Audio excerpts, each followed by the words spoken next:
Hello વિદ્યાર્થી મિત્રો, આપણે ચેપ્ટર 2 રિલેટેડ કેટલાક એમસીક્યુ આજે જોઈએ. તો સૌથી પહેલો એમસીક્યુ છે કે 10 લઘુબીજાણુ માતૃકોષમાંથી અર્ધીકરણ દ્વારા કેટલી પરાગરજ ઉત્પન્ન થાય છે. તો આપણે લઘુબીજાણુ જનનની પ્રક્રિયા ભણી જ ગયા કે લઘુબીજાણુ જનનની પ્રક્રિયામાં આપણે શું છે કે એક લઘુબીજાણુ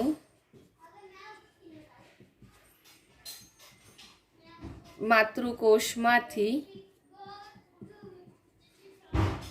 4 પરાગરજ ઉત્પન્ન થાય.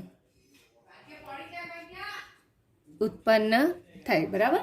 તો અહીંયા કેટલા લઘુબીજાણુ માતૃકોષ આપેલા છે? ટોટલ 10 કે 10 લઘુબીજાણુ માતૃકોષમાંથી અર્ધીકરણ દ્વારા કેટલી પરાગરજ ઉત્પન્ન થાય છે. તો અહીં આપણે દાખલામાં શું શોધવાનું છે કે 10 લઘુબીજાણુ માતૃકોષમાંથી કેટલી પરાગરજ ઉત્પન્ન થાય છે. તો એક લઘુબીજાણુ માતૃકોષમાંથી 4 પરાગરજ ઉત્પન્ન થાય છે. તો અહીંયા કેટલી આપેલી છે? 10. તો 10 લઘુબીજાણુ માતૃકોષમાંથી કેટલી પરાગરજ ઉત્પન્ન થશે? એટલે શું થાય? 10/1 ગુણ્યા 4. તો ટોટલ 40 પરાગરજ ઉત્પન્ન થાય છે. એટલે કે 10 લઘુબીજાણુ માતૃકોષમાંથી 40 પરાગરજ ઉત્પન્ન થાય છે. ત્યારબાદ અન્ય દાખલો જોઈએ કે 100 પરાગરજના નિર્માણ માટે કેટલા લઘુબીજાણુ માતૃકોષની જરૂર પડે છે. તો અહીંયા આપેલું તમને શું છે દાખલામાં કે 100 પરાગરજ. તો આ 100 પરાગરજ છે તેમાંથી કેટલા લઘુબીજાણુ માતૃકોષ જરૂર પડે છે. તો અહીં આપણે ઉપરનો દાખલો જોઈ જ ગયા. તો હવે એનું ઉલટું, એટલે કે હવે યાદ રાખવાનું કે 4 પરાગરજનું નિર્માણ કેટલામાં લઘુબીજાણુ માતૃકોષમાંથી થાય છે? તો આપણે જાણીએ છીએ લઘુબીજાણુ જનનની પ્રક્રિયા આપણે ભણી જ ગયા કે જેમાં શું છે, એક લઘુબીજાણુ માતૃકોષમાંથી 4 પરાગરજનું નિર્માણ થાય છે. તો હવે એને ઉલટું લખીએ તો 4 પરાગરજનું નિર્માણ એક લઘુબીજાણુ માતૃકોષમાંથી થાય. તો અહીંયા કેટલા પરાગરજ આપેલી છે? 100. તો 100 પરાગરજનું નિર્માણ કેટલા લઘુબીજાણુ માતૃકોષમાંથી થશે? તો અહીં શું આવે? 100/4 ગુણ્યા 1 એટલે કે 25 લઘુબીજાણુ માતૃકોષમાંથી, એટલે કે 25 પોલન મધર સેલ્સમાંથી 100 પરાગરજનું નિર્માણ થાય છે. એકવાર દાખલો પાછો રિપીટ કરું છું કે 100 પરાગરજના નિર્માણ માટે કેટલા લઘુબીજાણુ માતૃકોષ જરૂરી? તો 4 પરાગરજનું નિર્માણ એક લઘુબીજાણુ માતૃકોષમાંથી થાય છે. તો અહીં તમને કેટલી પરાગરજ આપેલી છે? 100. તો 100 પરાગરજનું નિર્માણ કેટલા લઘુબીજાણુ માતૃકોષમાંથી થાય? તો તમારે એ રીતના પણ યાદ રાખવાનું કે જો તમને અહીંયા જો માતૃકોષ કેટલા છે તે પૂછાય તો યાદ રાખવાનું, એની માટેનું સૂત્ર તમારે શું યાદ રાખવાનું? શોર્ટકટ કે x/4.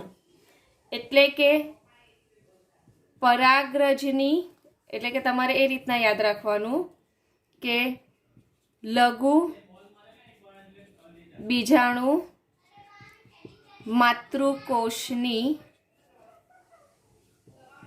સંખ્યા બરાબર પરાગરજની સંખ્યાના છેદમાં 4. આ સૂત્ર તમારે યાદ રાખવાનું કે લઘુબીજાણુ માતૃકોષની સંખ્યા બરાબર પરાગરજની સંખ્યાના છેદમાં 4. તો અહીંયા 100 ની જગ્યા પર 400 આપે તો શું આવે? 400/4 એટલે કે કેટલા લઘુ બીજાણુ માતૃકોષની સંખ્યા થશે 100 કે 400 પરાગરજના નિર્માણ માટે 100 લઘુ બીજાણુ માતૃકોષની જરૂર પડશે. ત્યારબાદ અન્ય સૂત્ર એ રીતના યાદ રાખવાનું કે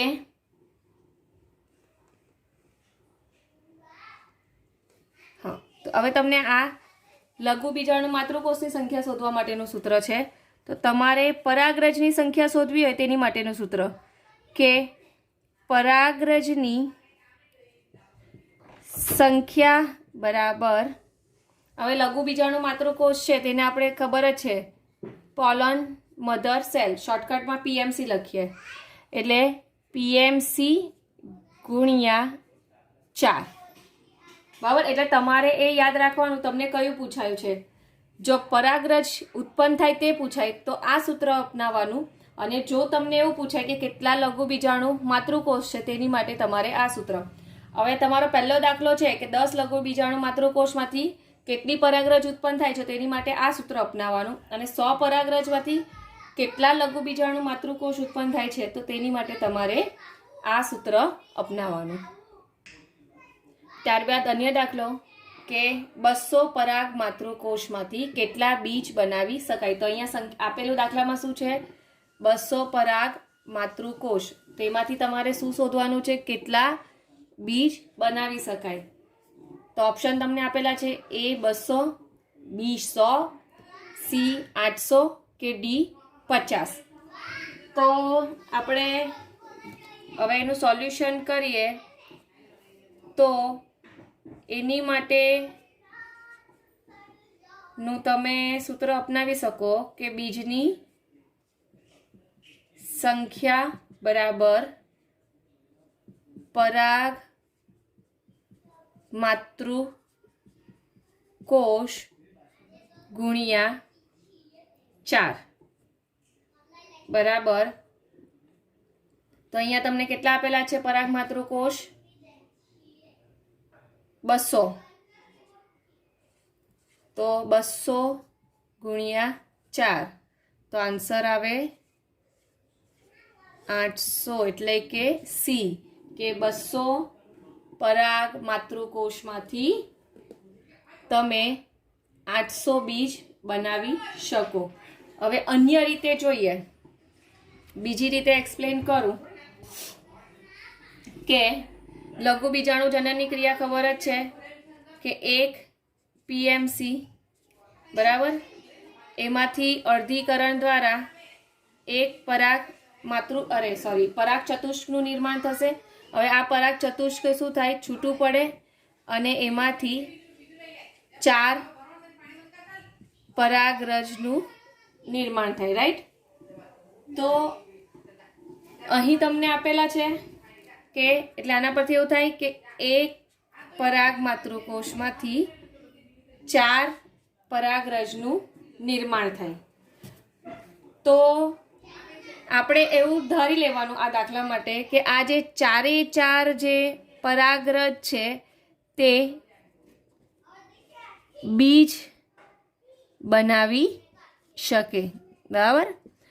હવે એક પરાગમાં જો એકવાર રિપીટ કરું છું, એક પરાગરજ માતૃકોષમાંથી લઘુ બીજાણુ જનનની ક્રિયા દ્વારા 4 પરાગરજનું નિર્માણ થાય તો આ 4 પરાગરજ છે તે બીજ બનાવી શકે.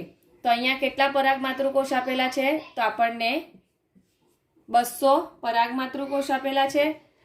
તો 200 પરાગ માતૃકોષમાંથી કેટલી પરાગરજનું નિર્માણ થાય તો 200 ગુણ્યા 4 એટલે કે આન્સર આવ્યો 800. તો આજે 800 પરાગરજ ઉત્પન્ન થાય છે, 800 પરાગરજ ઉત્પન્ન થાય છે તો એ બીજ બનાવી શકે.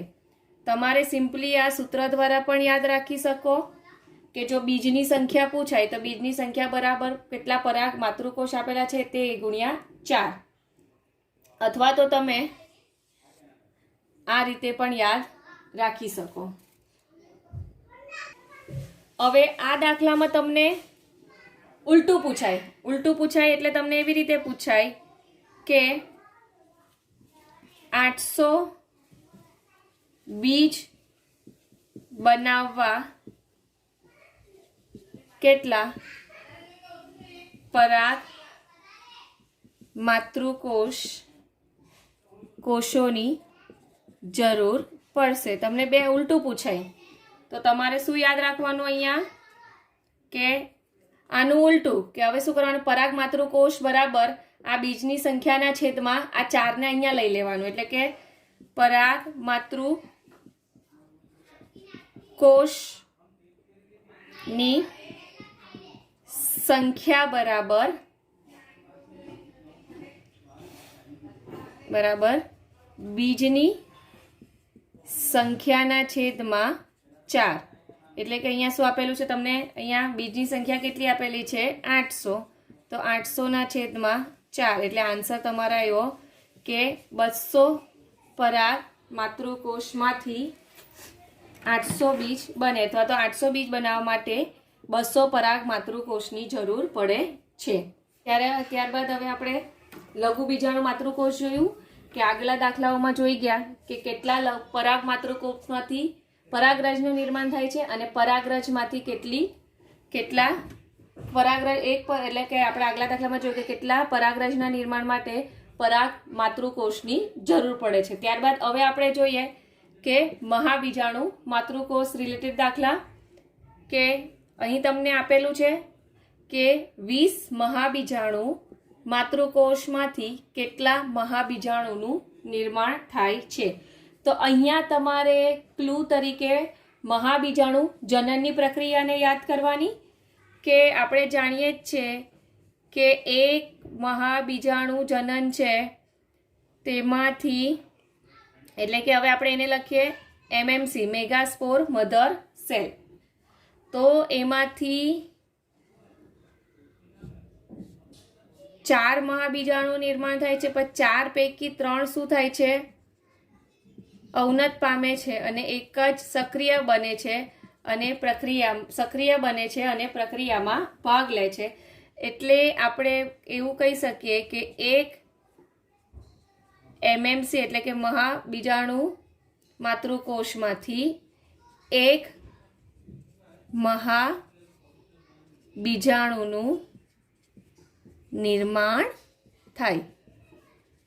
તો અહીં તમને કેટલા મહાબીજાણુ માતૃકોષ આપેલા છે 20, તો 20 મહાબીજાણુ માતૃકોષમાંથી કેટલા મહાબીજાણુનું નિર્માણ થશે, તો શું થાય 20 ના છેદમાં 1 ગુણ્યા 1, એટલે કે 20 મહાબીજાણુનું નિર્માણ થાય. એટલે જ્યારે પણ શોર્ટકટ રીતે યાદ રાખવાનું હોય તે રીતના કે 20 મહાબીજાણુ માતૃકોષ આપેલા છે તેમાંથી એના જેટલા જ મહાબીજાણુનું નિર્માણ થાય છે. હવે તમને ઉલટું બી પૂછાઈ શકે કે ઘણીવાર શું થાય કે તમને મહાબીજાણુની સંખ્યા આપી દે, કે સપોઝ તમને એવું કહી દે કે 60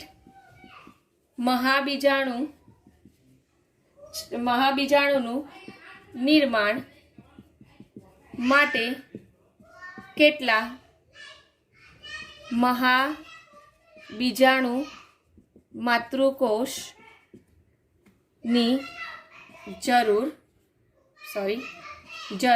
પડે, એ રીતના બી પૂછાઈ શકે. તો આપણે જાણીએ જ છે કે એક મહાબીજાણુમાંથી, એટલે કે એક મહાબીજાણુનું નિર્માણ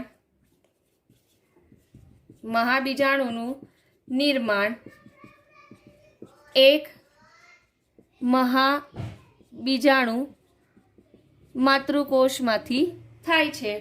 તો 60 મહાબીજાણુનું નિર્માણ કેટલા બીજાણુમાંથી થાય, તો 60 ના છેદમાં 1 ગુણ્યા 1, એટલે કે 60 મહાબીજાણુ માતૃકોષની જરૂર પડે છે. હવે તમને આગળ જતા બે દાખલા, એટલે કે આજે આપણે અલગ અલગ જોયા તો એને મર્જ કરીને પણ પૂછાઈ શકે, તે હવે આપણે જોઈએ. હવે અન્ય દાખલો જોઈએ તો 80 PMC પીએમસી એટલે કે 80 પરાગ માતૃકોષમાંથી અર્ધીકરણ દ્વારા કેટલી પરાગરજ ઉત્પન્ન થાય છે. બરાબર. તો અહીં તમારે આગળ જે પહેલો બીજો દાખલો જોઈ ગયા તેને રિલેટેડ જ છે, પણ અહીંયા તમને એક્સ્ટ્રા એડ શું કરેલું છે, અર્ધીકરણ દ્વારા. તો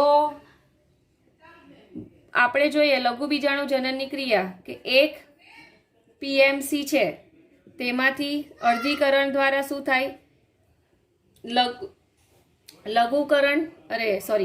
લઘુ બીજાણુ ચતુષ્કનું નિર્માણ થાય. હવે આ ચતુષ્ક થાય છૂટા પડે એમાંથી 4 પરાગરજ ઉત્પન્ન થાય છે. બરાબર. તો અહીં તમને કેટલા પીએમસી આપેલા છે, તો 80 એટલે કે 80 પરાગ માતૃકોષ આપેલા છે. તો એમાંથી અર્ધીકરણ દ્વારા કેટલી પરાગરજ ઉત્પન્ન થાય છે. તો તમારે એ રીતના યાદ રાખવાનું કે એક પીએમસી માંથી અર્ધીકરણ દ્વારા 4 પરાગરજ ઉત્પન્ન થાય. બરાબર. તો અહીંયા તમને કેટલા આપેલા છે, 80. તો 80 પીએમસી માંથી અર્ધીકરણ દ્વારા કેટલા પરાગરજ ઉત્પન્ન થાય, તો 80/1 ગુણ્યા 4 એટલે કે 320. તો તમને અહીંયા 4 ઓપ્શન આપેલા છે, તો એમાં તમારો આન્સર આવશે બી કે 320 ઉત્પન્ન થાય છે. ત્યારબાદ આપણે જોઈએ અન્ય દાખલો કે 100 પરાગરજ ઉત્પન્ન કરવા માટે 100 પરાગરજ ઉત્પન્ન કરવા માટે કેટલા અર્ધીકરણ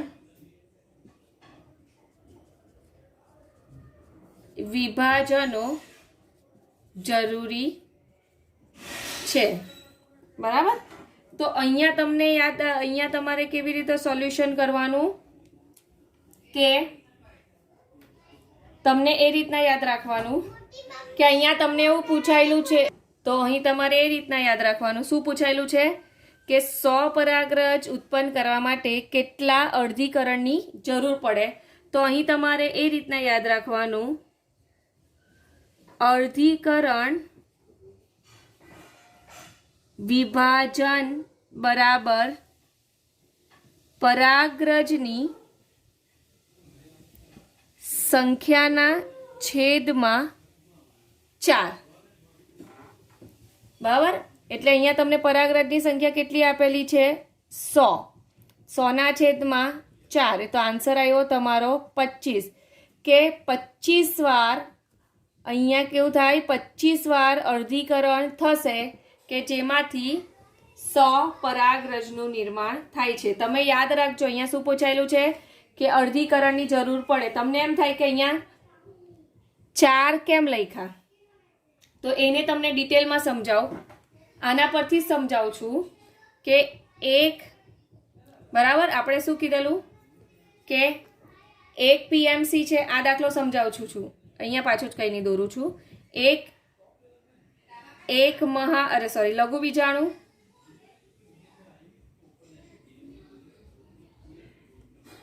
માતૃકોષ છે. તો અહીં તમારે લઘુ બીજાણુ જનનની ક્રિયા યાદ રાખવાની કે એક લઘુ બીજાણુ, તો અહીં તમને શું આપેલું છે, એક લઘુ બીજાણુ માતૃકોષ. તે હવે શું કરશે, અર્ધીકરણ કરશે. તો અર્ધીકરણ દ્વારા કેટલી પરાગરજ ઉત્પન્ન કરશે, 4 પરાગરજ ઉત્પન્ન કરે છે. બરાબર. તો હવે તમારે એ યાદ રાખવાનું કે એક પરાગ માતૃકોષ અર્ધીકરણ દ્વારા કેટલી પરાગરજ ઉત્પન્ન કરે છે, 4 પરાગરજ ઉત્પન્ન કરે છે. તો હવે તમારે ક્વેશ્ચન એ થાય તો એક પરાગરજના નિર્માણ માટે કેટલી વાર અર્ધીકરણ થશે? તો અહીં તમારે યાદ રાખવાનું કે 4, તો તમારે એ રીતના યાદ રાખવાનું અહીંયા કે હવે કે 4 પરાગરજના નિર્માણ માટે એકવાર અર્ધીકરણ થાય. તો એક પરાગરજના નિર્માણ માટે કેટલી વાર અર્ધીકરણ થશે? તો શું થાય? તો અહીંયા તમારે થાય 1/4 ગુણ્યા 1, એટલે કે 1/4 વાર અર્ધીકરણ થાય, તેમાંથી એક પરાગરજનું નિર્માણ થાય છે. જો એકવાર તમને આ દાખલો પાછો સમજાવી દઉં છું. અહીંયા તમને શું આપેલું છે, આ બેમાંથી કોઈ પણ રીતે તમે યાદ રાખી શકો.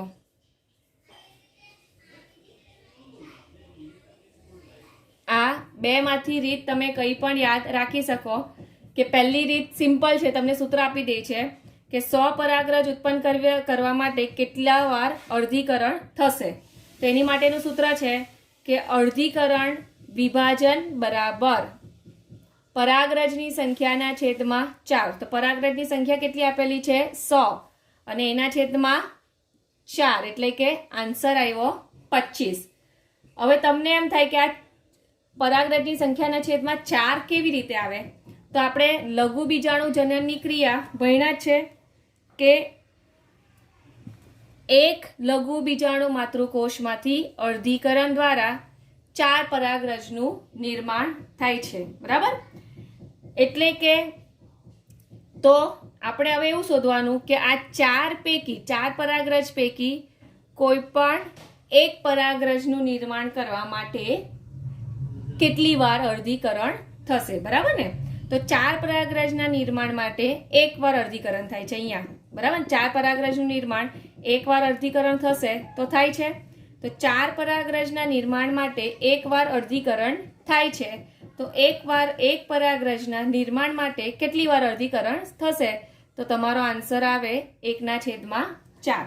એટલે કે એક પરાગરજના નિર્માણ માટે 1/4 વાર અર્ધીકરણ થાય છે. બરાબર? તો તમને અહીંયા કદાચ આ રીતના યાદ, તો અહીંયા તમને કેટલી આપેલી છે? 100 પરાગરજ. બરાબર ને? તો એવું થાય કે 4 પરાગરજના નિર્માણ માટે એકવાર અર્ધીકરણ થાય. તો કેટલી પરાગરજ આપેલી છે તમને? 100. તો 100 પરાગરજના નિર્માણ માટે કેટલી વાર અર્ધીકરણ થશે? તો અહીંયા શું થાય? 100/4 ગુણ્યા 1 બરાબર 25. તો આવ્યો. આ તમને શોર્ટકટ કી છે, અને આ તમારે ડિસ્ક્રિપ્શનની રીતે કરવું હોય તે હવે તમારા પર આધાર રાખે તમારે આ બેમાંથી કઈ રીતે કરવું છે. ચલો, તો હવે દાખલો છે તમારો કે ચોખાના 100 દાણાના નિર્માણ માટે કેટલા અર્ધસૂત્રણ જરૂરી છે? તો અહીંયા તમને ઓપ્શન આપેલા છે.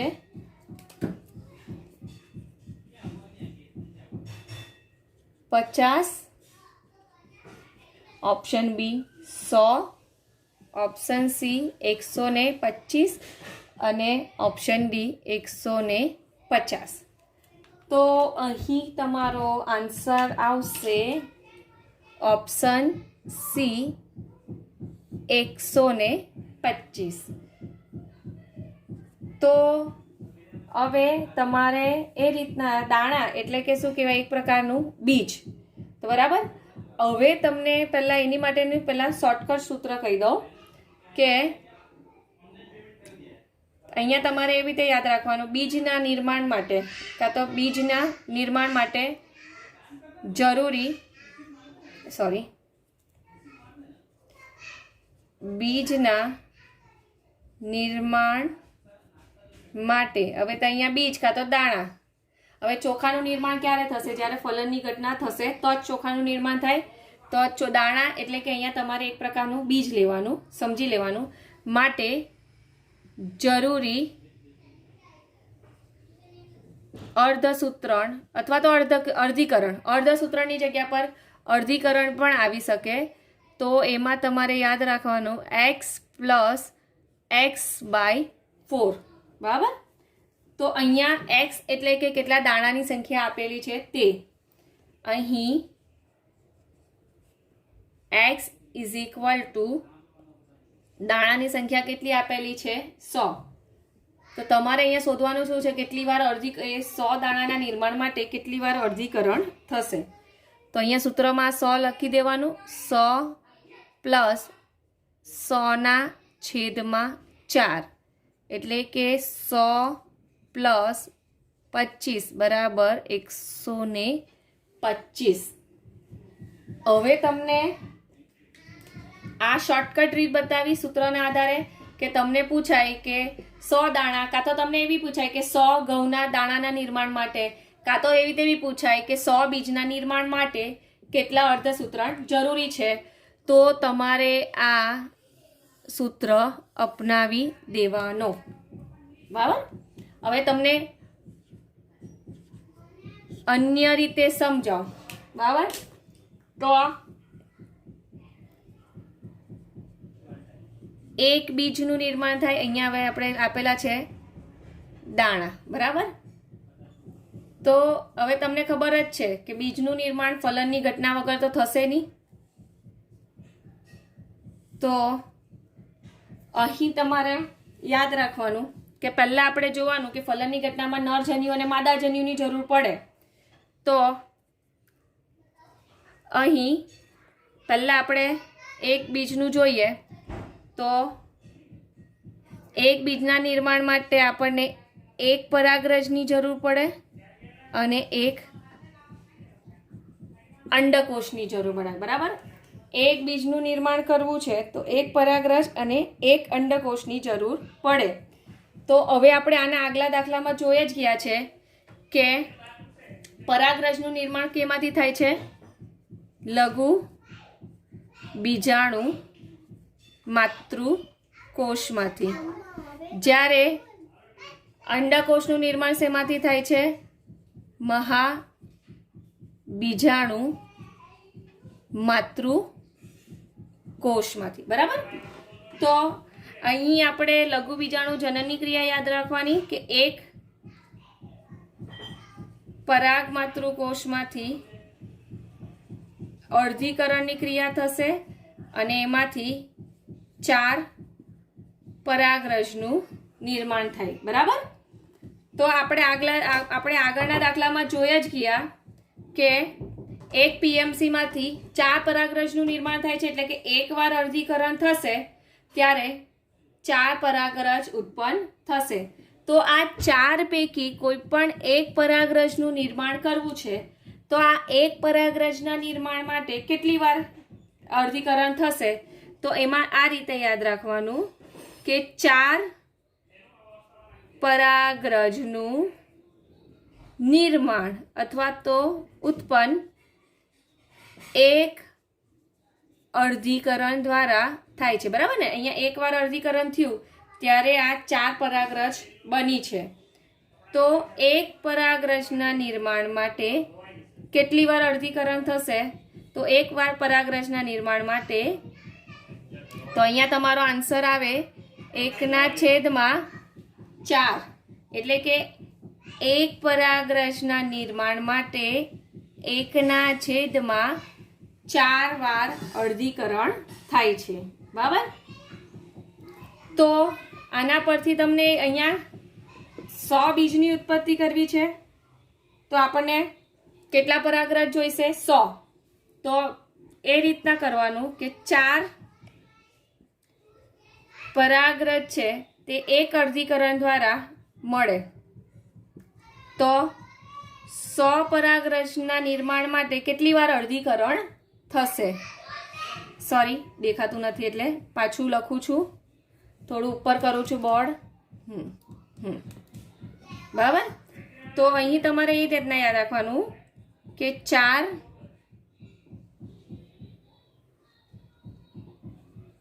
પરાગરજ છે તે એક વાર અર્ધીકરણ થશે 1/4. બરાબર. એક વાર અર્ધીકરણ થશે તો એમાંથી 4 પરાગરજનું નિર્માણ થાય છે. તો 100 પરાગરજના નિર્માણ માટે કેટલી વાર અર્ધીકરણ થશે? તો 100/4 ગુણ્યા 1 એટલે 25 આવ્યું. બરાબર. કારણ કે લઘુ બીજાણુમાં જો એકવાર પાછું કહું છું કે દાણા એટલે ચોખાનું નિર્માણ કરવું છે તો ફલનની ક્રિયા થશે. તો ફલનની ક્રિયા માટે આપણને પરાગરજની બી જરૂર પડે અને અંડકોષની બી જરૂર પડે છે. હવે આ એક પરાગરજ છે તેનું જોડાણ એક અંડકોષ સાથે થશે ત્યારે જઈને એક બીજ બને છે. બરાબર. તો પરાગરજનું નિર્માણ શેમાંથી થાય છે? લઘુ બીજાણુ માતૃકોષમાંથી. તો લઘુ બીજાણુ માતૃકોષ છે તે કઈ ક્રિયામાં જશે? લઘુ બીજાણુ જનનની. એટલે કે એક પરાગ માતૃકોષમાંથી 4 પરાગરજનું નિર્માણ થાય છે. પણ અહીંયા આપણને કેટલી પરાગરજ જોઈએ? એક બીજ બનાવવા માટે એક જ પરાગરજ જોઈએ. તો 4 પરાગરજનું નિર્માણ એક અર્ધીકરણ દ્વારા થાય છે. તો એક પરાગરજનું નિર્માણ કેટલી વાર અર્ધીકરણ દ્વારા થશે? તો 1/4. તો અહીંયા આપેલા કેટલા આપેલા છે? 100 દાણા એટલે કે 100 પરાગરજ જોઈશે. એટલે 4 પરાગરજનું નિર્માણ એક અર્ધીકરણ દ્વારા થાય છે. તો 100 પરાગરજનું નિર્માણ કેટલી વાર અર્ધીકરણ થશે? તો એમાંથી મળશે. તો 100/4 ગુણ્યા 1 એટલે કે 25 વાર અર્ધીકરણ થાય તેમાંથી 100 પરાગરજનું નિર્માણ થશે. ત્યારબાદ આપણે જાણીએ જ છે મહાબીજાણુ જનન. બરાબર. તો મહાબીજાણુ જનનની ક્રિયા દ્વારા મહાબીજાણુ નિર્માણ થાય છે. એટલે કે એક MMC અર્ધીકરણમાં જશે. એક MMC અર્ધીકરણમાં જઈને 4 મહાબીજાણુ ચતુષ્ક બનાવે છે. પણ 4 મહાબીજાણુ ચતુષ્કમાંથી આ જે 3 છે તે 3 શું થાય છે?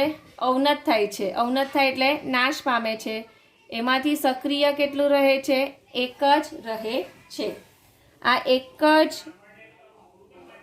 મહાબીજાણુ સક્રિય રહે છે. એટલે એના પરથી એવું થાય કે એક મહાબીજાણુનું નિર્માણ એટલે કે એવું કહી શકાય કે એકવાર અર્ધીકરણ થશે તેમાંથી એક મહાબીજાણુનું નિર્માણ થાય છે. એકવાર અર્ધીકરણ થાય તેમાંથી એક મહાબીજાણુનું નિર્માણ થાય છે. બરાબર. માટે એટલે આનું ઉલટું બી લખી શકાય કે એક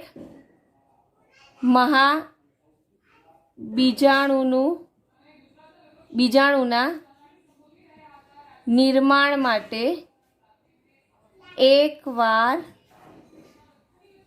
અર્ધીકરણ થશે. એકવાર અર્ધીકરણ થશે. તો અહીંયા 100 દાણા છે તો આપણને 100 અંડકોષની જરૂર પડશે. એટલે કે 100 મહાબીજાણુની જરૂર પડશે. તો 100 મહાબીજાણુના નિર્માણ માટે કેટલી વાર અર્ધીકરણ થાય? તો 100 મહાબીજાણુ નિર્માણ માટે 100/1 ગુણ્યા 1 એટલે કે 100 વાર અર્ધીકરણ થશે તેમાંથી 100 મહાબીજાણુનું નિર્માણ થાય છે. તો હવે આપણને ખબર જ છે કે હવે શું કરવાનું કે આ બેનો સરવાળો કરી દેવાનો. એટલે કે 25 વાર અર્ધીકરણ થશે ત્યારે 100 પરાગરજનું નિર્માણ થાય છે. કારણ કે અહીંયા દાણા કેટલા છે? 100. અને 100 વાર અર્ધીકરણ થશે ત્યારે એમાંથી 100 અંડકોષનું નિર્માણ થશે. તો અહીં કે શું કરવાનું, તો અહીં તમારે અર્ધીકરણ બરાબર આ બેનો સરવાળો એટલે કે 100 વત્તા 25, અરે દેખાતું નથી, એટલે તમારે હવે શું કરવાનું, આ બેનો સરવાળો કરવાનો એટલે કે હવે જરૂરી અર્ધીકરણ બરાબર 100 વત્તા 25 એટલે કે આન્સર આવ્યો 125. બરાબર. હવે એકવાર પાછું તમને સમજાઈ જાઉં છું. જો ચોખાના 100 દાણાના નિર્માણ માટે હવે તમને 100 ની જગ્યા પર કંઈ પણ આપી શકે, એવું જરૂરી નથી કે 100 જ આપે, કે 100 દાણાના નિર્માણ માટે કેટલા અર્ધીકરણ જરૂરી છે. તો એની માટેનું એક સૂત્ર છે કે બીજના નિર્માણ માટે જરૂરી અર્ધીકરણ બરાબર x પ્લસ xના છેદમાં 4. તો અહીંયા તમને જેટલા દાણા આપેલા હોય તે સંખ્યા લખી દેવાની. સપોઝ તમને 100 પ્લસ 100 ની જગ્યા પર 200 આપે, એટલે તો તમારે શું થશે, 100 ની જગ્યા પર 200 આપે, આ x બરાબર 200 હોય તો તમારે 200 પ્લસ 200ના છેદમાં 4. તો આન્સર તમારો, અરે સોરી અહીંયા કરું છું, તો 200 પ્લસ 200ના છેદમાં 4, 4 પચા 20, તો 250 વાર અર્ધીકરણની જરૂર પડે. તો આ શોર્ટકટ કી. જો ત્યારબાદ તમને એનું ડિસ્ક્રિપ્શન સમજાવો તો ત્યારબાદ હવે તમને ડિસ્ક્રિપ્શનમાં સમજાવો તો એક બીજ છે તો એમાં એક ફલનની ક્રિયા માટે એક પરાગરજ ને એક અંડકોષની જરૂર પડે. તો આ બેનું જોડાણ થશે તો જ ભ્રૂણ થશે, પછી એમાંથી બીજનું નિર્માણ થાય. બરાબર ને યાર, તે બધી વસ્તુનું નિર્માણ આપણે જોઈ જ ગયા ચેપ્ટરમાં કે બીજનું નિર્માણ કઈ રીતે થાય છે. તો અંડકમાંથી બીજનું નિર્માણ થાય છે. તો એક બીજ છે તો એની માટે આપણને પરાગરજ છે, તો પરાગરજ કેવી રીતે ઉત્પન્ન થાય છે, લઘુ બીજાણુ માતૃકોષમાંથી. બરાબર, લઘુ બીજાણુ માતૃકોષમાંથી ઉત્પન્ન થાય છે. તો એક પરાગ માતૃકોષ છે તેમાંથી એકવાર અર્ધીકરણ થશે અને 4 પરાગરજનું નિર્માણ થાય છે. તો 4 પરાગરજના નિર્માણ માટે એકવાર અર્ધીકરણ જરૂરી છે. તો એક પરાગરજના નિર્માણ માટે 1/4 વાર અર્ધીકરણ થશે. બરાબર. તો અહીં 4 પરાગરજ એક અર્ધીકરણ દ્વારા ઉત્પન્ન થાય છે. તો અહીં તમને દાખલામાં કેટલી પરાગરજ આપેલી, કેટલા દાણા આપેલા છે, તો દાખલામાં તમને 100 દાણા આપેલા છે. તો 100 પરાગરજ માટે કેટલી વાર અર્ધીકરણ થશે, તો 100ના છેદમાં 4 ગુણ્યા 1 એટલે કે 25 વાર. બરાબર. એટલે કે જો અહીંયા 100ના છેદમાં 4 એટલે 25 આવ્યું, તો જો અહીંયા x/4. બરાબર, અહીંયા શું આવે, x/4. ત્યારબાદ અંડકોષના નિર્માણ માટે મહાબીજાણુ માતૃકોષની જરૂર પડે.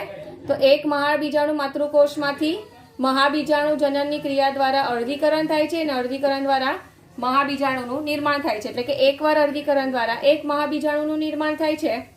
તો એના પરથી હવે આપણે કેટલા દાણા ઉત્પન્ન કરવાના છે, 100. તો એક મહાબીજાણુનું નિર્માણ એકવાર અર્ધીકરણ દ્વારા થાય તો 100 મહાબીજાણુનું નિર્માણ કેટલી વાર અર્ધીકરણ દ્વારા થશે, તો 100ના છેદમાં 1 ગુણ્યા 1 એટલે કે 100 વાર. ત્યારબાદ આ બે અર્ધીકરણની સંખ્યા મળી તો એનો સરવાળો કરવાનો. આ x એટલે અહીંયા જો આ 100. બરાબર ને, x એટલે કે અહીંયા 100. તો હવે તમારે બેમાંથી કોઈ પણ એક રીત કરી શકો. તો હવે આપણો નેક્સ્ટ દાખલો છે કે આવૃત બીજધારી વનસ્પતિના પ્રજનન કોષમાં રંગસૂત્રની સંખ્યા 8 હોય તો રંગસૂત્રની સંખ્યા 8 હોય તો તેના ભ્રૂણપોષ અને ભ્રૂણમાં અનુક્રમે રંગસૂત્રની સંખ્યા કેટલી હશે. આ દાખલો જે છે તે નીટ લેવલ અને બોર્ડ લેવલ બંને માટે ઇમ્પોર્ટન્ટ છે. તો તમને અહીંયા આપેલું શું છે કે પ્રજનન કોષમાં રંગસૂત્રની સંખ્યા 8 આપી છે. હવે તમારે શોધવાનું શું છે, ભ્રૂણપોષ અને ભ્રૂણમાં રંગસૂત્રની સંખ્યા. હવે આપણે જાણીએ જ છીએ, હવે તો એનું સોલ્યુશન શોધીએ કે પહેલાં હવે તમને અહીંયા ઓપ્શન આપેલા છે કે આ 4 તમારે ઓપ્શન છે તે પૈકી કયો સાચો છે તે શોધવાનો છે. તો પ્રજનન કોષ જે છે પ્રજનન કોષ તરીકે તમે લો તો બરાબર, પ્રજનન કોષ તરીકે લો તો એકકીય હોય, બરાબર, એકકીય હોય તો એમાં એકકીય એટલે કે પ્રજનન કોષમાં અહીં તમને આપેલું છે રંગસૂત્રની સંખ્યા બરાબર 8, એટલે કે તમને અહીંયા આપેલું છે n બરાબર 8. તો હવે તમારે શોધવાનું શું છે? ભ્રૂણપોષ. તો તમને ખબર જ છે પ્રજનન કોષ એકકીય હોય, એકકીય એટલે કે n હોય. તો અહીંયા તમને એકકીય પ્રજનન કોષની સંખ્યા કેટલી આપેલી છે? 8. તો હવે તમારે શોધવાનું શું શોધવાનું છે? ભ્રૂણપોષ. ભ્રૂણપોષમાં રંગસૂત્રની સંખ્યા કેટલી હશે અને ભ્રૂણમાં રંગસૂત્રની સંખ્યા કેટલી હશે? તો હવે તમને ભ્રૂણપૂટની આકૃતિ દોરીને સમજાવો. તો જ્યારે દ્વિકીય કોષ કેન્દ્ર છે તેની સાથે નરજનન કોષ જોડાય છે અને જોડાઈને ત્રિકીય કોષ કેન્દ્રની રચના કરે છે. ત્રિકીય કોષ કેન્દ્ર એટલે કે 3n. અને આપણે જાણીએ છીએ પ્રાથમિક ભ્રૂણપોષ કોષ કેન્દ્ર છે. હવે સૌથી પહેલા આપણે ભ્રૂણપોષ શોધીએ. હવે આપણે શોધીએ ભ્રૂણપોષ. તો પ્રાથમિક ભ્રૂણપોષ કોષ કેન્દ્ર છે તેમાંથી ભ્રૂણપોષનું નિર્માણ થાય. હવે પ્રાથમિક ભ્રૂણપોષ કોષ કેન્દ્ર છે તે કેવા હોય? રંગસૂત્રની દ્રષ્ટિએ 3n. આ કેવા હોય છે? રંગસૂત્રની દ્રષ્ટિએ 3n. આ ત્રિકીય કોષ કેન્દ્ર હોય તેને શું કહેવાશે? પ્રાથમિક ભ્રૂણપોષ કોષ કેન્દ્ર. તો હવે આ ત્રિકીય પ્રાથમિક ભ્રૂણપોષ કોષ કેન્દ્ર છે તેમાંથી ભ્રૂણપોષનું નિર્માણ થાય તે પણ કેવું હોય છે? 3n હોય છે. એટલે કે અહીં ભ્રૂણપોષ કેવું હશે? 3n, બરાબર. તો અહીં તમને n ની સંખ્યા આપી દીધેલી છે કેટલી? 8. એટલે કે 3 ગુણ્યા 8 એટલે કેટલું આવશે? આ ભ્રૂણપોષમાં રંગસૂત્રની સંખ્યા 24. ભ્રૂણપોષમાં રંગસૂત્રની સંખ્યા 24. ત્યારબાદ હવે જોઈએ બીજો ક્વેશ્ચન કયો છે? ભ્રૂણમાં રંગસૂત્રની સંખ્યા, બરાબર. હવે તમને આપેલું છે કે ભ્રૂણમાં રંગસૂત્રની સંખ્યા. તો અહીં યુગ્મજ બને છે અને યુગ્મન જે છે તે રંગસૂત્રની દ્રષ્ટિએ દ્વિકીય હોય છે. તો યુગ્મજમાંથી ભ્રૂણનું નિર્માણ થાય છે, બરાબર ને. આ યુગ્મજ છે તેમાંથી ભ્રૂણનું નિર્માણ થાય છે. તો યુગ્મજ રંગસૂત્રની દ્રષ્ટિએ કેવું હોય છે? 2n હોય છે. તેમાંથી જે નિર્માણ પામતો ભ્રૂણ હોય તે પણ કેવો હોય છે? દ્વિકીય જ હોય છે. એટલે કે અહીંયા 2n. તો અહીંયા n આપણને આપી દીધેલો છે 8. એટલે 2 ગુણ્યા 8 તો આન્સર આવ્યો 16. એટલે કે ભ્રૂણપોષમાં રંગસૂત્રની સંખ્યા આન્સર અહીંયા કેટલો આવે? 24. અને ભ્રૂણમાં રંગસૂત્રની સંખ્યા 16 હોય છે. જો યાદ રાખજો અહીંયા શું આપેલું છે? આવૃત બીજધારી વનસ્પતિના પ્રજનન કોષમાં રંગસૂત્રની સંખ્યા કેટલી આપેલી છે? 8. તો એ 8 છે તો એના ભ્રૂણપોષમાં અને ભ્રૂણમાં રંગસૂત્રની સંખ્યા કેટલી હશે તે આપણે શોધવાની છે. તો અહીંયા આન્સર આવશે એ કે ભ્રૂણપોષમાં 24 અને ભ્રૂણમાં 16. તો પ્રજનન કોષ n છે, n એટલે કે 8, બરાબર. એકકીય હોય છે ને, એટલે એકકીય એટલે 8 n. તો ભ્રૂણપોષ જે છે તે રંગસૂત્રની દ્રષ્ટિએ કેવા હોય છે? 3n. કેમ? કારણ કે ભ્રૂણપોષનું નિર્માણ પ્રાથમિક ભ્રૂણપોષ કોષ કેન્દ્રમાંથી થાય છે અને આ જે પ્રાથમિક ભ્રૂણપોષ કેન્દ્ર હોય તે રંગસૂત્રની દ્રષ્ટિએ 3n હોય છે. તો એટલે અહીંયા 3n તો n ની સંખ્યા આપી દીધેલી છે 8. તો 3 ગુણ્યા 8 એટલે કે 24. પછી ભ્રૂણમાં રંગસૂત્રની સંખ્યા શોધવાની છે. તો ભ્રૂણનું નિર્માણ શેમાંથી થાય છે? યુગ્મજમાંથી. તો યુગ્મજમાંથી ભ્રૂણનું નિર્માણ થાય તો યુગ્મન જે છે તે રંગસૂત્રની દ્રષ્ટિએ 2n હોય તો એમાંથી નિર્માણ પામતો ભ્રૂણ પણ કેવો હોય છે? રંગસૂત્રની દ્રષ્ટિએ 2n હોય છે. તો અહીંયા n છે તેની સંખ્યા આપણને આપેલી છે તો 2 ગુણ્યા 8 એટલે કે 16. તો આ રીતે તમારે સોલ્યુશન કરવાનું. હવે તમને ઘણીવાર અહીંયા 8ની જગ્યા પર 10 પણ આપી દે, એવું જરૂરી નથી કે 8 જ હોય. અહીંયા 8ની જગ્યા પર 10 આપી દે, 12 આપી દે, કંઈ પણ આપી દે, પણ તમારે એ ખાસ જોવાનું શું શોધવાનું છે. ભ્રૂણપોષ હોય તો હંમેશા યાદ રાખવાનું 3n, બરાબર? એટલે n ની સંખ્યા તમારે મૂકી દેવાની, અને ભ્રૂણ હોય તેની માટે તમારે યાદ રાખવાનું 2n. તો આ રીતે તમારે સોલ્યુશન કરવાનું રહેશે. તો હવે અન્ય દાખલો છે કે 10 લઘુ બીજાણુ માતૃકોષમાંથી ઉત્પન્ન થતી પરાગરજ તેના અંકુરણ દરમિયાન ઉત્પન્ન થતા નરજન્યુ અને જો તે ફલનમાં ભાગ લે તો વિકસતા ભ્રૂણની સંખ્યા જણાવો. એટલે કે તમને અહીંયા આપેલું શું છે પહેલાં એ જોઈ લેવાનું. તમને આપેલું છે અહીંયા 10 લઘુ બીજાણુ માતૃકોષ. તો ત્યારબાદ હવે તમારે જોવાનું એમાંથી શોધવાનું શું છે. તો 10 લઘુ બીજાણુ માતૃકોષ છે, એમાંથી તમારે પરાગરજની સંખ્યા શોધવાની છે. પછી અંકુરણ દરમિયાન ઉત્પન્ન થતા નરજન્યુ, અહીંયા શબ્દ યાદ રાખવાનો શું છે? અંકુરણ દરમિયાન ઉત્પન્ન થતા નરજન્યુ. અને આ જો નરજન્યુ ફલનમાં ભાગ લે તો એમાંથી વિકાસ પામતા ભ્રૂણની સંખ્યા. તો તમારે શોધવાની 3 વસ્તુ છે: પરાગરજ, નરજન્યુ અને ભ્રૂણ. તો અહીંયા તમને ઓપ્શન આપેલા છે A, B, C, D.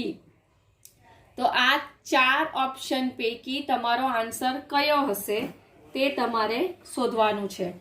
તો સૌથી પહેલા આપણે શોધીએ કે પરાગરજની સંખ્યા, બરાબર? પહેલા આપણે શોધીએ પરાગરજની સંખ્યા. તો હવે આપણે લઘુ બીજાણુ જનન જાણીએ જ છે કે એક લઘુ બીજાણુ માતૃકોષમાંથી 4 પરાગરજ ઉત્પન્ન થાય. તો અહીં તમને કેટલા આપેલા છે? 10 લઘુ બીજાણુ માતૃકોષ. તો 10 લઘુ બીજાણુ માતૃકોષમાંથી કેટલી પરાગરજ ઉત્પન્ન થાય છે?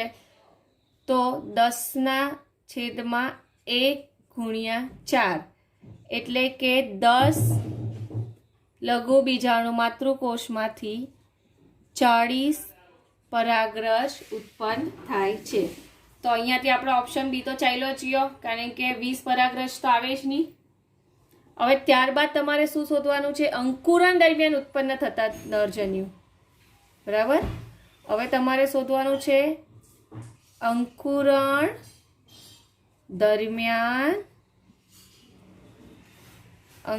દરમિયાન ઉત્પન્ન થતા નરજન્યુ. તો આપણે હવે જાણીએ જ છે કે પરિપક્વ પરાગરજની રચના.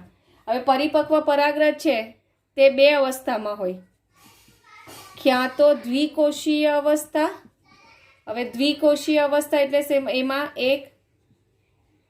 એક વાનસ્પતિક કોષ આવેલો હશે અને એક નર જનન કોષ, બરાબર? એટલે આપણે એને કહીએ કે નરજન્યુ.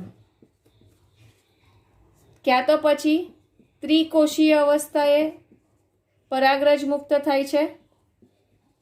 તો ત્રિકોષીય અવસ્થામાં શું હશે? એક વાનસ્પતિક કોષ અને 2 નરજન્યુ, બરાબર?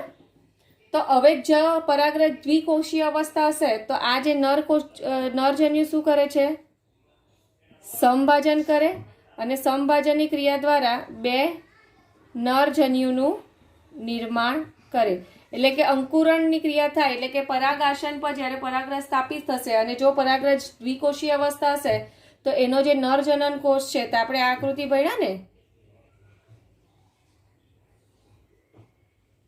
આકૃતિ કે આ વાનસ્પતિક કોષ અને આ જે છે તે જનન કોષ. તો હવે આ જનન કોષ જે છે તે જ્યારે અંકુરણની ક્રિયા થાય એટલે કે પરાગનલિકાનું નિર્માણ થશે ત્યારે આ નરજનન કોષ શું કરે, સમભાજન દ્વારા 2 નરજન્યુનું નિર્માણ થાય છે.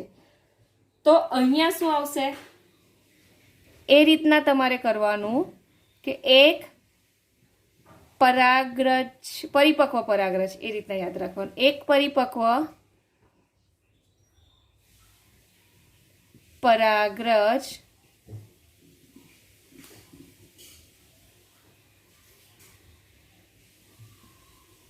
અંકુરણ દરમિયાન 2 નરજન્યુ ધરાવે. તો અહીંયા આપણને કેટલી પરાગરજ મળેલી છે, 40 પરાગરજ. તો 40 જે પરાગરજ છે તો એ અંકુરણ દરમિયાન કેટલા નરજન્યુ ઉત્પન્ન કરે, તો 40/1 ગુણ્યા આ 2 એટલે કે 80 નરજન્યુ ઉત્પન્ન કરે છે. એક પરાગરજમાંથી 2 નરજન્યુ ઉત્પન્ન થાય છે. તો 40 પરાગરજમાંથી કેટલા નરજન્યુ ઉત્પન્ન થશે, તો 80. અહીંયા તમારે પરિપક્વ પરાગરજની રચનાવાળો ટોપિક યાદ કરવાનો. અને સ્ત્રી કેસર જે પરાગરજ સ્ત્રી કેસરની આંતરક્રિયા થાય છે તેમાં પણ આ સમજાવેલું છે કે કેવી રીતે 2 નરજન્યુ ઉત્પન્ન થાય છે. બરાબર. હવે આના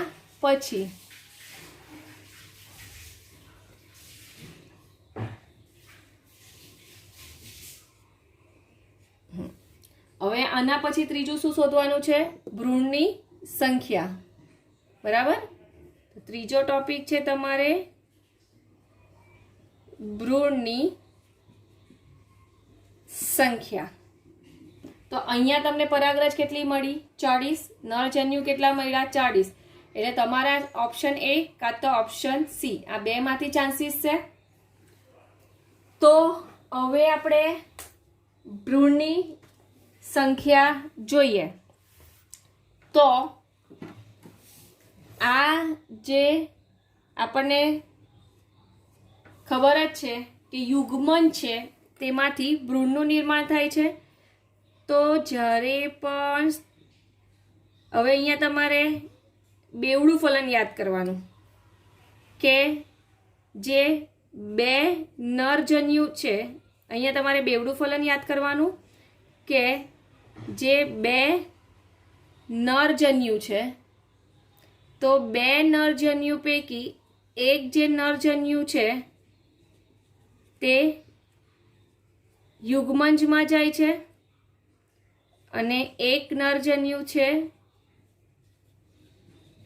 બરાબર, તે કેમાં જશે, દ્વિકીય કોષ કેન્દ્ર સાથે જોડાઈ જશે. દ્વિકીય કાં તો દ્વિધ્રુવીય, 2 માંથી કંઈ પણ લખી શકાય. દ્વિધ્રુવીય કોષ કેન્દ્ર સાથે જોડાઈ જશે. આમાં તમારે ભ્રૂણની સંખ્યા યાદ કરવી છે તો શું યાદ કરવાનું, બેવડું ફલન. કે બેવડું ફલનમાં શું થાય છે, 2 નરજનન કોષ પૈકી એક જે નરજનન કોષ છે તે અંડકોષ સાથે જોડાઈને યુગ્મજનું નિર્માણ કરશે અને બીજો એક નરજન્યુ છે તે દ્વિધ્રુવીય કોષ કેન્દ્ર સાથે જોડાય છે. એટલે કે આવી રીતે અંડકોષ છે તો અંડકોષ સાથે એક અહીંયા જોડાઈ જશે અને બીજો અહીંયા જોડાય છે. તો અહીંયા તમને આપેલા કેટલા નરજન્યુ છે, 80. બરાબર. તો હવે આ 2 ના અડધા થાય તો 1 1, તો 80 ના અડધા કેટલા થશે, 40. બરાબર. આવી રીતે 40 થશે. તો આ જે 40 છે તે હવે દ્વિધ્રુવીય કોષ કેન્દ્ર સાથે જોડાઈ જશે. બરાબર. આ 40 જે છે તે દ્વિધ્રુવીય કોષ કેન્દ્ર સાથે જોડાય અને બાકીના જે 40 નરજન્યુ છે તે હવે ક્યાં જશે, અંડકોષ સાથે જોડાઈને યુગ્મન બનાવે અને યુગ્મન છે તે ભ્રૂણનું નિર્માણ કરે છે. બરાબર ને. આ 80 નરજન્યુ પૈકી 40 દ્વિધ્રુવીય કોષ કેન્દ્ર સાથે જોડાય અને આ જે દ્વિધ્રુવીય કોષ કેન્દ્ર છે તે શું બનાવે છે? ભ્રૂણ પોષ. બરાબર.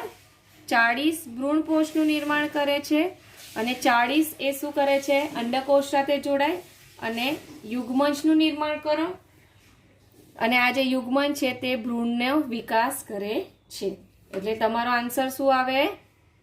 40, 80, 40. એટલે અહીંયા 40, 80, 40 એટલે ઓપ્શન તમારો આવશે સી.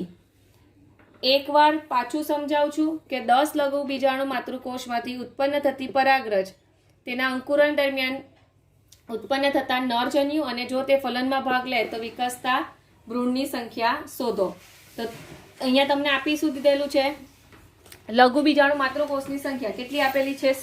10. તમારે પહેલા શોધવાનું શું છે? પરાગરજ. 3 વસ્તુ શોધવાની છે: પરાગરજ, નરજન્યુ અને ભ્રૂણની સંખ્યા. બરાબર. તો હવે પહેલા પરાગરજની સંખ્યા શોધીએ. તો એક લઘુ બીજાણુ માતૃકોષમાંથી 4, તો 10 આપેલી છે, તો 10 માંથી કેટલી? તો 40 મળી ગઈ. બરાબર. એટલે પરાગરજની સંખ્યા મળી ગઈ. ત્યારબાદ હવે શોધવાનું છે અંકુરણ દરમિયાન ઉત્પન્ન થતા નરજન્યુ. તો હવે અંકુરણ દરમિયાન ઉત્પન્ન થતા નરજન્યુ એટલે તમારે યાદ રાખવાનું પરાગરજ સ્ત્રી કેસર ની આંતરક્રિયા, કે એમાં જો પરાગરજ દ્વિકોષીય અવસ્થા વાળું હશે તો એમાં જે નરજન્યુ હશે તે સંભાજન દ્વારા 2 નરજન્યુનું નિર્માણ કરશે અને ત્રિકોષીય અવસ્થા હશે તો એમાં એક વાનસ્પતિક કોષ અને 2 નરજન્યુ જોવા મળશે. તો હવે શું થાય કે એક પરિપક્વ પરાગરજ છે તે અંકુરણ દરમિયાન કેટલા નરજન્યુ ધરાવે? 2 નરજન્યુ ધરાવે. તો આપણને અહીંયા પરાગરજ મળેલી કેટલી છે? 40. તો 40 પરાગરજ કેટલા નરજન્યુ ધરાવશે? તો 80 નરજન્યુ ધરાવે છે. હવે આ 80 નરજન્યુ છે તે પૈકી કેટલા નરજન્યુ ફલનની ક્રિયામાં ભાગ લે છે અને ફલનની ક્રિયામાં ભાગ લઈને કેટલા ભ્રૂણનું નિર્માણ કરે છે? તો હવે તમારે શું શોધવાનું છે? ભ્રૂણની સંખ્યા. તો તમારે અહીંયા બેવડું ફલન યાદ રાખવાનું કે 2 નરજનન કોષ છે તે પૈકી એક યુગ્મજના નિર્માણમાં જાય છે અને એક જે છે તે ધ્રુવીય કોષ કેન્દ્ર સાથે જોડાઈને પેનનું નિર્માણ કરે. પેન એટલે કે પ્રાથમિક ભ્રૂણ કોષ કેન્દ્રનું નિર્માણ કરે.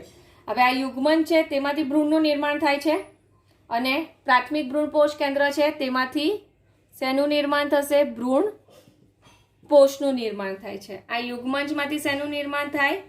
ભ્રૂણનું. તો આપણે હવે શોધવાનું શું છે? ભ્રૂણની સંખ્યા. બરાબર. તો આપણને અહીંયા કેટલા નરજન્યુ મળ્યા? 40. તો 40 ને આપણે ડિવાઈડ કરી દઈએ ને હાફ, કારણ કે 2 ને ડિવાઈડ કર્યા તો 1.